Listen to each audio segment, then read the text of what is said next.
তুমি কি তোমার মায়ের ভালগার বা অশ্লীল ফিল্ম দেখো?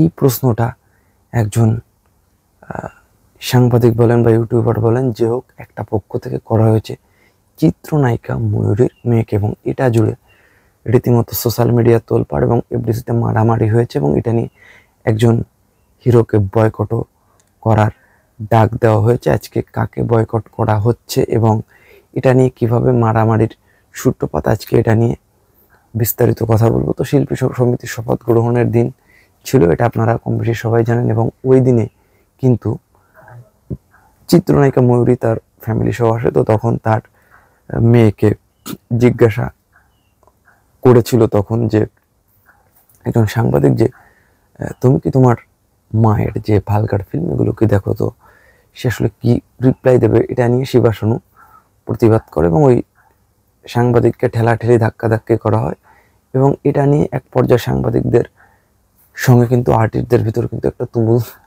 ঝামেলা, একটা উল্টোপাল্টা একটা ব্যাপার কিন্তু লেগে যায়, এবং এই ঝামেলার পরবর্তীতে হাতাহাতি হয় এবং এগিয়ে আসে আলেকজান্ডার বো এবং জয় চৌধুরী এবং তাদের যে ফাইটিং যে টিম, তো তারা এসে পরবর্তীতে আহত হয় অনেক সাংবাদিক, এবং এটা নিয়ে রীতিমতো হুলস্থুল কাণ্ড কারখানা, এবং বলা হয় থাকে যে লিড দিয়েছে জয় চৌধুরী নামে একজন, এবং তাকে আজীবনের জন্য সাংবাদিকরা নিষিদ্ধ করেছে, এবং শিবাশানুকে 40 দিনের একটা আলটিমেটাম দেওয়া হয়েছে যে 40 দিনের ভিতর আসলে সে যদি ক্ষমা টমা এরকম ভাবে মানে তারটা মিটিয়ে নেওয়া যাবে। কিন্তু এই যে জয় চৌধুরী বয়কটের ডাক দেওয়া হলো, একে আসলে কেউই জয় চৌধুরীকে আসলে ওইভাবে চিনত না বা তার ফিল্মগুলো ওইভাবে পপুলারিটি পায়নি, কিন্তু এবার কিন্তু সে একটা ফেম পেয়ে গেল।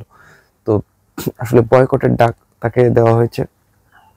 তো বয়কটের ডাক এরকম ভাবে যে সাংবাদিকরা বলেছে যে ওই জয় চৌধুরীর সঙ্গে যারা কাজ করবে তাদের সঙ্গে গোটা এখানকার কেউই কাজ করবে না, এবং কোনো শিল্পী সমিতি যদি তাকে নিয়ে কিছু করে তো তবে নাকি শিল্পী সমিতিকেও নাকি বয়কট করা হবে।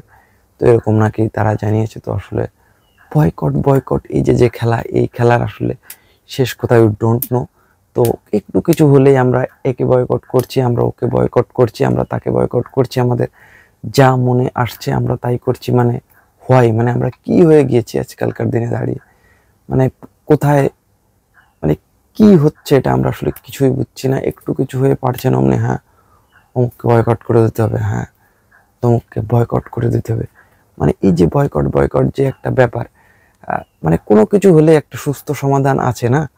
আপনি দুটো থাপ্পড় দিতে পারেন, আপনি 2 টাকা জরিমানা করতে পারেন, বাট বয়কট এটা একটু কিছু হচ্ছে না। এখন আমরা অমুককে বয়কট তমুককে বয়কট, যাই হোক, যদি সে দোষ করে থাকে, সে যদি নেতৃত্ব দিয়ে কাজ করে থাকে, এটারও তদন্ত হওয়া উচিত, বা কেউ যদি ওরকম অবাঞ্ছিত প্রশ্ন যদি করে থাকে সেটারও ডেফিনেটলি বিচার হওয়া উচিত। যদি বিচার হয়, প্রত্যেক ব্যাপারে কিন্তু বিচার হওয়া উচিত। আমার পার্সোনাল পয়েন্ট অফ ভিউতে আমার আসলে যে ব্যাপারটা মনে হয়, আমি জানি না এটা সঙ্গে আপনারা কতটুকু যুক্তিযুক্ত, আপনারা এই ব্যাপারে আসলে আপনাদের মতামত কি, এটা ডেফিনেটলি আমাকে কিন্তু কমেন্টস করে জানিয়ে দেবেন। I am waiting for your comments. দেখা হচ্ছে নেক্সট কোনো ভিডিওতে।